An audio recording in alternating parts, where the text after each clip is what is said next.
Right, ఈ అంశం పైన మనం డిబేట్ స్టార్ట్ చేద్దాం. చర్చలో పాల్గొంటున్నారు మేజర్ శ్రీనివాస్ గారు, రిటైర్డ్ మేజర్, ఎక్స్ ఆర్మీ. నమస్తే సార్. నమస్తే అండి. సరే, ఏ రకంగా చూసినా మనకు ప్రధానంగా అమెరికా, ఇరాన్ని రెండింటినీ కలిపి చూసినప్పుడు చాలా వెనుకబడినట్టుంది. అమెరికాతో కంపేర్ చేస్తే ఇరాన్ అవుతుందా? 4 వారాల పాటు యుద్ధం కొనసాగిస్తామని కూడా ట్రంప్ అన్నారు అనుకోండి, వీళ్ళు చెప్పకపోయినా. అవును, అన్ని రోజులు అసలు సస్టైన్ అవుతుంది అనుకుంటున్నారా? సస్టైన్ అవుతుందంటే ఫుల్ ప్లెజ్డ్ వారికి అయితే మనం దిగలేదు ఇంకా. ఇప్పుడు చూస్తే గనక అమెరికా కానీ ఇజ్రాయెల్ కానీ కేవలం ఆ యొక్క ఎస్కలేషన్ అనేటువంటిది మాత్రమే జరిగింది ప్రజెంట్ సిచ్యువేషన్ నుంచి. సో ఫుల్ ప్లెజ్డ్ వార్ అనేటువంటి యాక్చువల్గా స్టార్ట్ చేయలేదు. ఒకవేళ ఫుల్ ప్లెజ్డ్ వారే కనుక స్టార్ట్ చేస్తే ఇన్ని రోజులు వెయిట్ చేయవలసినటువంటి అవసరం లేదు. కారణం ఏంటి అంటే కొంత రెసిస్టెన్స్ అనేటువంటిది ఉంటుంది. ఆ రెసిస్టెన్స్ అనేటువంటిది 1 వీక్ 2 వీక్స్లో దాన్ని క్లోజ్ చేసేస్తారు. కానీ ఆ మాట అనడానికి గల కారణం ఏంటంటే ఫుల్ ప్లెజ్డ్ వార్ గురించి వాళ్ళు మాట్లాడడం లేదు. ఇప్పుడు ట్రంప్ ఫుల్ ప్లెజ్డ్ వార్, ఇప్పుడు మీరు కూడా చూడండి, అందులో ఎక్కడైనా సరే ఆకాశంలో మనకి డాగ్ ఫైట్స్ అనేటువంటి కనిపించినాయా? యువతల పక్కన ఉన్నటువంటి ఎయిర్ ఫోర్స్ కానీ అవతల పక్కన ఉన్నటువంటి ఎయిర్ ఫోర్స్ కానీ ఇన్వాల్వ్ కాలేదు. కానీ మనకు కనిపించింది ఏంటి అంటే బాలిస్టిక్ మిజైల్స్ని యూజ్ చేశారు, బంకర్ బరస్టర్ని యూజ్ చేశారు, అలాగే ప్రెసిషన్ టార్గెటింగ్ అనేటువంటిది జరిగింది. ఎక్కడా కూడా ఇటు ఇజ్రాయలీ ఎయిర్ ఫోర్స్ కానీ లేకపోతే ఇరానియన్ ఎయిర్ ఫోర్స్ కానీ లేదా అమెరికన్ ఎయిర్ ఫోర్స్ కానీ ఎక్కడా కూడా లేదు. కానీ ఈవెన్ 5th ఫ్లీట్ ఏదైతే ఉందో బహ్రెయిన్లో, అమెరికా యొక్క 5th ఫ్లీటు, అది కూడా యాక్టివ్ అవుదామని చెప్పేసి ప్రయత్నించింది. దాని మీద ప్రియంప్టివ్ స్ట్రైక్ అనేటువంటి ఇరాన్ చేసింది. దాంతో ఒక అడుగు వెనక్కి వేయడం అనేటువంటిది జరిగింది అమెరికా కూడా. కారణం ఏంటి అంటే ఒక్కసారి కనుక 5th ఫ్లీటు దిగింది అంటే దాదాపు 21 కంట్రీస్ని కంట్రోల్ చేస్తుంది ఈ యొక్క 5th fleet of US navy. So ఇది చాలా ప్రభావాన్ని కలిగి ఉంది 5th ఫ్లీట్ అనేటువంటిది. దాని బలం కనుక చూస్తే ఫస్ట్ ఎయిర్ క్రాఫ్ట్ క్యారియర్ అనేటువంటిది అది క్యారీ చేస్తుంది.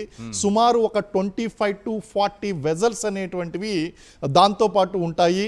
20 నుంచి దాదాపు 15 నుంచి 25 వేల మంది యుఎస్ సోల్జర్స్ కానీ మెరైన్ కమాండోస్ కానీ ఫైటర్ పైలట్స్ కానీ ఇందులో ఆపరేషన్స్ ఇన్వాల్వ్ అయి ఉంటారు.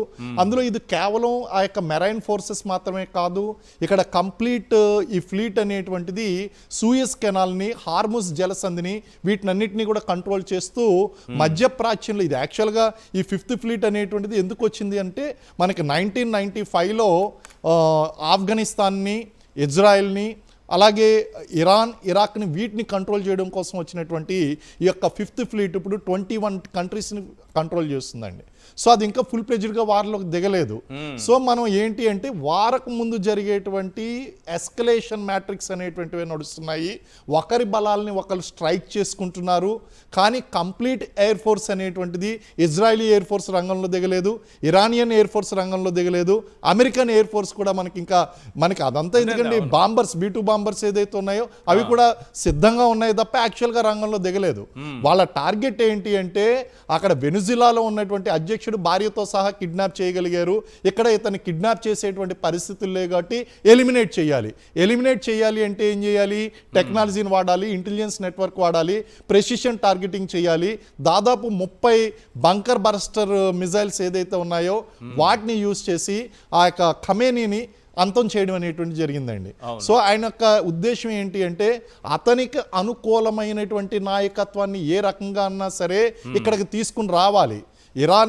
ఇరాన్లోని ట్రంప్కి అనుకూలమైనటువంటి నాయకత్వాన్ని తీసుకురావడం దీని యొక్క ముఖ్య ఉద్దేశము. దీని మీద ప్రెషర్ తీసుకురావాలి అంటే నాయకత్వం లేనటువంటి ఫోర్సెస్ బితాహుతులైపోతారు, ఒక గైడెన్స్ లేకుండా అయిపోతారు. కాబట్టి ముఖ్యమైనటువంటి కమాండర్లను చంపాలి. దీన్ని ఏమంటారంటే మోడర్న్ వార్ఫేర్లో లీడర్షిప్ డీక్యాపిటైజేషన్ అంటారు. ఈ లీడర్షిప్ డీక్యాపిటైజేషన్ అనేటువంటిది common tactics everyone uses, ఏ కంట్రీ అయినా సరే యూజ్ చేస్తుంది. ఆపరేషన్ సింధూర్ టైంలో కూడా మనం కూడా అది యూజ్ చేద్దామని ప్రయత్నించి మానవతా దృక్పథంతో వాళ్ళ ప్రధాన్ని మనం చంపకుండా అతని యొక్క నివాస భవనానికి సమీపంలో మిజైల్స్ వేసాం తప్ప ఆ భవనం మీద మిజైల్స్ వేయలేదు. కానీ అలా చేయాలనుకుంటే ఇండియా చేయగలిగిందా? ఖచ్చితంగా చేయొచ్చండి. కారణం ఏంటంటే 50 మీటర్ల దూరంలో మనం వదలగలిగినటువంటి మిజైల్ని అతని నివాస వదలలేము. అది ప్రెసిషన్ టార్గెటింగ్ అనేటువంటి చేయడంలో మన ఎయిర్ డిఫెన్స్ ఆర్టిలరీ చాలా నిష్ణాతులు. అండ్ మనం ప్రెసిషన్ టార్గెటింగ్ ఆల్రెడీ చేసాం. అక్కడ ఉన్నటువంటి జిహాదీ దళాలు ఏదైతే ఉన్నాయో, టెర్రరిస్ట్ ఆర్గనైజేషన్స్ ఏదైతే ఉన్నాయో, ఆ టెర్రరిస్ట్ ఆర్గనైజేషన్ మీద ప్రెసిషన్ టార్గెటింగ్ చేసి ఎక్కడ మనం చెయ్యాలో అక్కడ మాత్రమే మనం టార్గెట్ చేసాం. ఆ చుట్టూ ఉన్నటువంటి నివాస భవనాలని ఏమాత్రం కూడా డ్యామేజ్ కానివ్వలేదు. అతని యొక్క కుటుంబ సభ్యులు తప్ప వేరే వాళ్ళు చనిపోవడానికి ఆస్కారం లేకుండా ప్రెసైజ్గా మనం టార్గెట్ చేసి కొట్టగలిగాం. అటువంటప్పుడు మనం ఆ దేశ ప్రైమ్ మినిస్టర్ని కొట్టడం పెద్ద కష్టమేం కాదు. కానీ ఇక్కడ ఏం జరిగింది, అమెరికాకి అటువంటి యుద్ధ నీతులు అనేటువంటి పాటించవలసినటువంటి అవసరం లేదు. అది యాక్చువల్గా they wanted to eliminate Ayatollah Ali ఖమేనీని ఎలిమినేట్ చేయాలనుకున్నారు, ఎలిమినేట్ చేశారు. ఎందుకంటే ఇతను ప్రపంచంలో అమెరికాకి, నాట్ ఓన్లీ ట్రంప్, అమెరికాకు ఉన్నటువంటి బ్యాడ్ హిస్టరీ ఏంటి అంటే ప్రపంచంలో సుమారు 20 నుంచి 25 దేశాల యొక్క నాయకత్వాలను మార్చేయండి. అంటే they involved in the regime చేంజ్లో ఇన్వాల్వ్ అయ్యి ఉన్నారు. 1945 నుంచి ఇప్పటి వరకు చూస్తే దాదాపు 20 నుంచి 25 దేశాల యొక్క నాయకత్వాలు చేంజ్ చేయగలిగారు. 70 నుంచి 75 దేశాల్లో ప్రజాస్వామ్య తరహాలో జరుగుతున్నటువంటి ఎన్నికల్లో ప్రత్యక్షంగా కానీ పరోక్షంగా కానీ ఇన్వాల్వ్ అయ్యింది. అంటే అమెరికా ఏం కోరుకుంటుందంటే పెత్తందారీతనం కోరుకుంటుంది, తన మాట వినాలని కోరుకుంటుంది. ఇక్కడ మనం ఇదంతా కూడా యురేనియం శుద్ధి కార్యక్రమాలు ఇవన్నీ పక్కన పెడదామండి.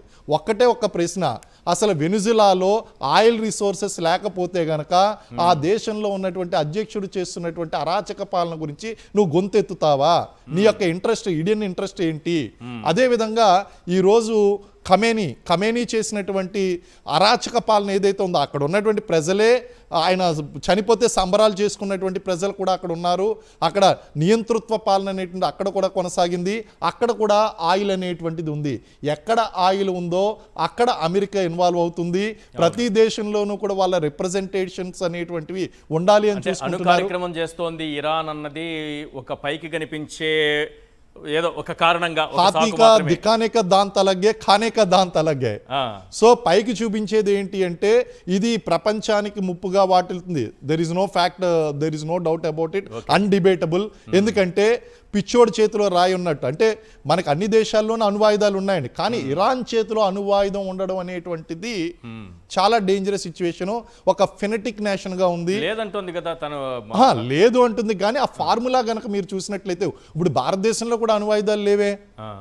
అంటే ఎలా ఉంటుందంటే అండి, ఇది ఎలా ఉంటుందంటే ఇదంతా కూడా న్యూక్లియర్ వెపన్స్ అనేటువంటివి శాంతి సమయాల్లో మనం దేనికి ఉపయోగిస్తాం అంటే ఎనర్జీ రిసోర్సెస్ కోసం ఉపయోగిస్తాం. ఆ యుద్ధ సమయంలో ఏం చేస్తాం అంటే ఆ ఫార్ములాలో స్లైటెస్ట్ చేంజ్ అనేటువంటి చేసి ఇమీడియట్గా మనం విత్ ఇన్ అవర్స్ మనం దాన్ని న్యూక్లియర్ వెపన్గా మార్చేసేటువంటి టెక్నాలజీ మనం ముందుగానే రెడీ చేసి పెట్టుకుంటాం. అయితే ఇరాన్ చేస్తున్నటువంటి చమురు శుద్ధి కార్యక్రమం ఫార్ములా ఎంత దగ్గరగా ఉందంటే it's very close to nuclear weapon. అంటే మిగిలినటువంటి వాళ్ళకి ఒక 2-3 గంటల సమయం పడితే దీనికి జస్ట్ ఒక 1 అవర్ సమయం చాలు. అంత క్లోజెస్ట్ ప్రిసైజ్డ్గా ఆ చమురు శుద్ధి యురేనియం శుద్ధి కార్యక్రమాలు ప్రారంభించింది. ఆ యురేనియం శుద్ధి కార్యక్రమం ప్రారంభించడం అనేటువంటిది it is not only threat. ఎందుకంటే ఇక్కడ 5th ఫ్లీట్ ఆల్రెడీ బహ్రెయిన్లో పెట్టింది, గల్ఫ్ మొత్తం కంట్రోల్ చేయాలనుకుంటుంది. అటువంటప్పుడు ఇది యురేనియం శుద్ధి కార్యక్రమం నిర్వహిస్తూ అక్కడ న్యూక్లియర్ వెపన్స్ అనేటువంటి తయారు చేసింది. అంటే అమెరికా డామినెన్స్ అనేటువంటిది అక్కడ తగ్గుతుంది. ఇక్కడ అదే కాకుండా ఇరాన్లో కనుక చూసుకుంటే ద బిగ్గెస్ట్ రిఫైనరీస్ అనేటువంటివి అక్కడ ఉన్నాయి. టాప్ 5 రిఫైనరీస్ ఇరాన్లో ఉన్నాయి. అలాగే it is the biggest supplier to the India, biggest supplier to China. ఇప్పుడు కొత్తగా ట్రంప్ యొక్క చేతికి వెనుజులాలో ఉన్నటువంటి రిఫైనరీస్ వచ్చినాయి. ఆల్రెడీ మనల్ని రష్యా దగ్గర కొనద్దు అని చెప్పేసి రిస్ట్రిక్షన్స్ పెట్టాడు. ఇటు ఇరాన్ని కంట్రోల్ చేసి ఇటు రష్యాని కంట్రోల్ చేస్తే భారతదేశం ఎక్కడికి వెళ్ళాలి? ఇప్పుడు అమెరికా దగ్గరికి వెళ్ళాలి. సో ఇదంతా కూడా ఒక ట్రేడ్ పర్సన్ గా, ఒక బిజినెస్ మ్యాన్ గా ట్రంప్ ఆలోచిస్తున్నటువంటి ఒక కుట్రగా మనం చెప్పొచ్చు. ఆ కుట్రలో భాగంగా ఇజ్రాయెల్ని యూజ్ చేసుకున్నారు. ఇజ్రాయెల్ని యూజ్ చేయడం చాలా ఈజీ అయింది. కారణం ఏంటంటే ఇరాన్ చాలా డైరెక్ట్గా ఇక్కడ ఉన్నటువంటి హమాస్ని కానీ, హిజ్బుల్లాని కానీ, హూతీస్ని కానీ వీళ్ళని సపోర్ట్ చేస్తుంది. ఈ సపోర్ట్ చేసి వాళ్ళని కంట్రోల్ చేయడం అనేటువంటిది ఏదైతే ఉందో ఆ కంట్రోలింగ్ని వీళ్ళు యూజ్ చేసుకుని ఆల్రెడీ ఐరన్ డోమ్ విషయంలో ఇజ్రాయిల్కి అటు అమెరికాకి ఏదైతే స్నేహబంధం ఉందో, టెక్నాలజీ ఎక్స్చేంజ్ విషయంలో స్నేహబంధం ఉందో దాన్ని పెర్ఫెక్ట్గా యూజ్ చేసుకుని ఇరాన్ మీదకి ఇజ్రాయెల్ని పంపించడం అనేటువంటి జరిగిందండి. Yes. ఇవన్నీ కూడా హిడెన్ ఫ్యాక్ట్స్. ఈ ఫ్యాక్ట్స్ అనేటువంటి పైకి కనిపించట్లేదు. పైకి కనిపించేటువంటిదల్లా ఒకటే, అది అణువాయుధాలు అనేటువంటివి తయారు చేస్తుంది. అణువాయుధాలు తయారు చేయడం అనేటువంటిది వరల్డ్ పీస్కి భంగంగా ఉంది, కాబట్టి మేము యుద్ధం చేసి దాన్ని ఆపుతాము అనేటువంటి విధంగా అమెరికా మాట్లాడినప్పటికీ దాని వెనకాల ఉన్నటువంటి హిడెన్ ఇంటెన్షన్స్ ఏంటి అంటే మధ్యప్రాచ్యంలో డిస్టర్బెన్సెస్ క్రియేట్ చేయాలి. Yes. అలాగే అక్కడ ఉన్నటువంటి ఆయిల్ ఏదైతే ఉందో ఆయిల్ మీద కంట్రోల్ కావాలి. అక్కడ ఇరాన్లో ట్రంప్ మాట వినేటువంటి నాయకత్వాన్ని తీసుకురావాలి. ఇవన్నీ కూడా హిడెన్ ఎజెండా అండి.